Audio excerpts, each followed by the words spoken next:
Okey, seterusnya dengan menggunakan paksi yang sama, maksudnya lukisan yang kita buat tadi, lakar graf yang sesuai. So dia nak kita lakarkan graf yang sesuai. Okey. So sekarang ni dengar betul-betul. Graf yang sesuai dekat sini boleh jadi 3 graf. Dia sama ada graf garis lurus. Okey. Ataupun graf kuadratik, ataupun graf salingan. Salingan ni dalam bahasa Inggerisnya adalah reciprocal. Okey. So, bagaimana kita nak tahu sama ada graf tu garis lurus ke, kuadratik ke, salingan? So, bagaimana kita untuk tahu? Okey. Cara dia adalah, kita kena tahu dia punya general form dia, general equation dia. Okey, jadi untuk garis lurus, dia punya persamaan adalah y sama dengan mx tambah c. Untuk kuadratik, y sama dengan ax kuasa 2 tambah bx tambah c. Graf salingan adalah y sama dengan 1/x. Okey. Sekarang ni, bagi siapa-siapa yang tak ingat bentuk, untuk garis lurus tu apa, kuadratik tu apa, salingan tu apa, maksudnya bentuk equation dia, bentuk persamaan dia. Okey, cara dia adalah korang tengok pada x korang. Nanti korang akan buat persamaan. Korang tengoklah korang punya persamaan tu kedudukan x dia. Dia punya x dia. Korang tengok x dia. Kalau x tu macam ni, maksudnya kalau saya bagi contoh, contohlah y sama dengan x per 4 tambah 3. Cuba teka, ini persamaan apa? Garis lurus ke, kuadratik ke, salingan? Macam mana kita nak tahu? Okey, cara dia macam ni. Kalau x kita berada di atas, ni atas, ni bawah kan? So, kalau kedudukan x kita ni berada di atas, dia menunjukkan persamaan garis lurus dengan syarat kuasa untuk x nya adalah 1. Okey, kalau dekat sini dia letak 2, ini dah menjadi kuadratik. Kuadratik x dia kuasa 2. Faham tak? Okey, kalau cikgu tulis y sama dengan 4/x tambah 3. Ini graf apa? Ini adalah graf salingan. Bagaimana untuk kenal kedudukan x kita berada di bawah? Jadi conclusionnya untuk tahu jenis persamaan tu, kita tengok pada x. Kita tengok kedudukan x kita berada di atas ke, berada di bawah ke, kuasa 2 ke. Itu menentukan jenis-jenis graf kita. Okey, dapat tak? Okey.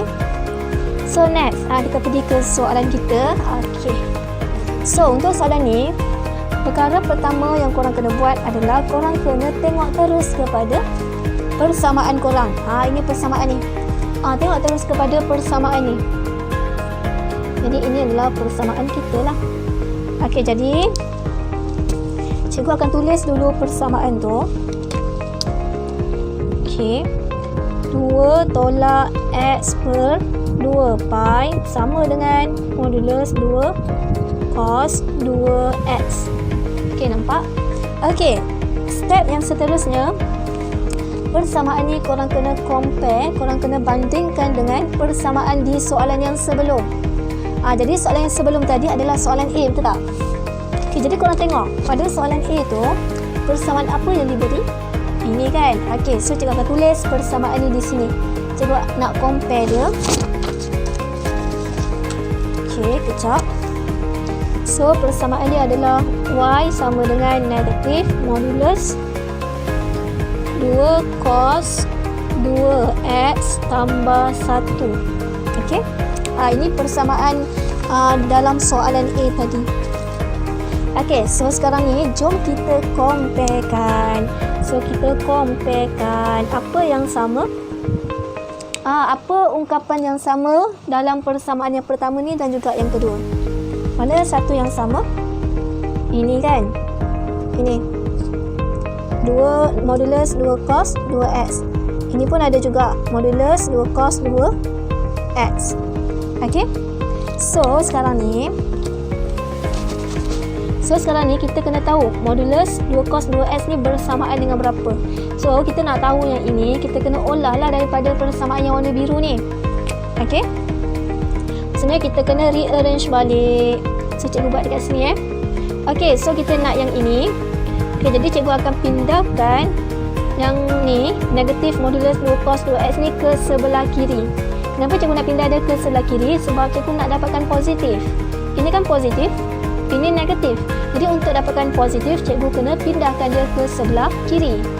Okey? Okey, then y ni kita kena pindah dia ke sebelah kanan. Okey, so dia akan jadi macam ni lah. Okey, jadi modulus 2 cos 2x sama dengan, okey, ini 1. Y pindah ke kanan akan jadi negatif y. So kita dah dapat dah. Modulus 2 cos 2x ni adalah 1 tolak y. So gantikan dekat sini.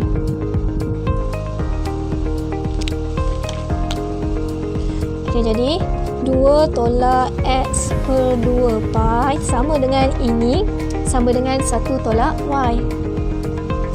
Macam tu je. Step yang pertama kita kena compare kan. Okey, so kita dapat macam ni lah. Okey, step yang kedua kita kena jadikan y sebagai tajuk. Kenapa? So kita nak dapatkan persamaan. Persamaan mesti y dijadikan sebagai tajuk. Okey. So yang y ni, untuk menjadikan y tu positif, ni kan negatif y. So untuk jadikan dia positif, cikgu kena pindahkan dia ke sebelah kiri, betul tak? Betul tak? Okey, so sebelah kiri. Yang ini pula cikgu kena pindahkan dia ke sebelah kanan. Jadi kita akan dapat y sama dengan, okey, ini 1, tulis dia lah 1. Ini semua ni pindah dia ke sebelah kanan. So 2 pindah ke sini akan jadi negatif 2. Okey, negatif x per 2 pi pindah ke kanan akan dapat positif x per 2 pi. Okey, masih boleh permudahkan.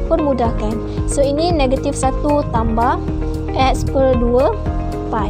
Ini step yang kedua. Step yang kedua kita kena jadikan y sebagai tajuk. Okey, so step seterusnya kita kena determine ini persamaan apa, ini persamaan apa. Garis lurus ke, graf kuadratik ke, salingan. Nak tahu, kita tengok pada kedudukan x kita. X kita berada di atas, bermakna ini adalah persamaan garis lurus. Jadi dekat sini lakarkan graf yang sesuai dekat sini, maksudnya kita kena lakarkan graf garis lurus. Okey, untuk mencari bilangan penyelesaian. Okey. So, sebelum kita plotkan di atas graf tadi, kita buat table dahulu untuk persamaan ni. Okey, kita buat table dulu. Kita kena dapatkan nilai dulu, senang untuk plot. So, dekat sini adalah x, sini adalah y. Okey, so nilai x kita dia nak daripada 0 hingga 2 pi. Jadi korang letak je lah berapa pun, tapi in between nilai ni. Jadi cikgu akan letak 0, pi dan juga 2 pi. Nak tahu nilai y, masukkan dalam persamaan yang ini. Masukkan dalam persamaan ni. Okey, so 0 ni letak dekat ni, gantikan dekat x ni. Jadi negatif 1 tambah, tak apalah, cikgu tekan calculator. Negatif 1 tambah x ni gantikan dengan 0 per 2 pi. So kita akan dapat negatif 1. So korang proceed lah sampai habis. So sini adalah negatif 1. So step yang terakhir kita kena plotkan. So ni adalah step yang terakhir, kita kena plotkan di atas ni. Okey, so 0 negatif 1. 0 negatif 1 kat sini.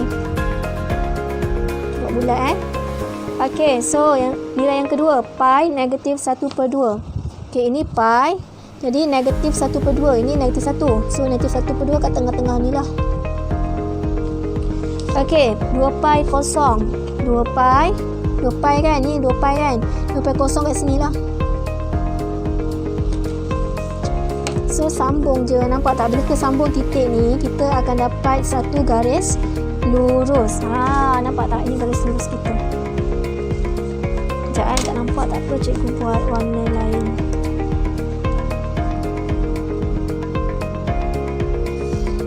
So ni garis lurus kita. Okey, ini graf kita lah, graf yang atas ni.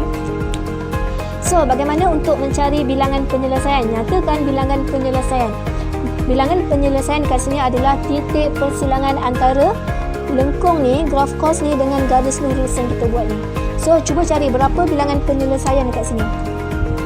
Titik persilangan antara dua graf ni. So, sini dia bertemu tak? Graf ni dengan garis lurus bertemu kan? Jadi, satu titik persilangan. Ini bertemu tak? Garis lurus dengan lengkung ni bertemu, dia bersilang. 2, 3, 4, 5, 6, 7, 8. So, bilangan penyelesaian kita ada 8. Faham tak? So, dekat sini, jadi jawapan kita adalah bilangan penyelesaian sama dengan 8. Macam tu je. So, dah siap dah untuk soalan fungsi trigo. Okay? So, see you next.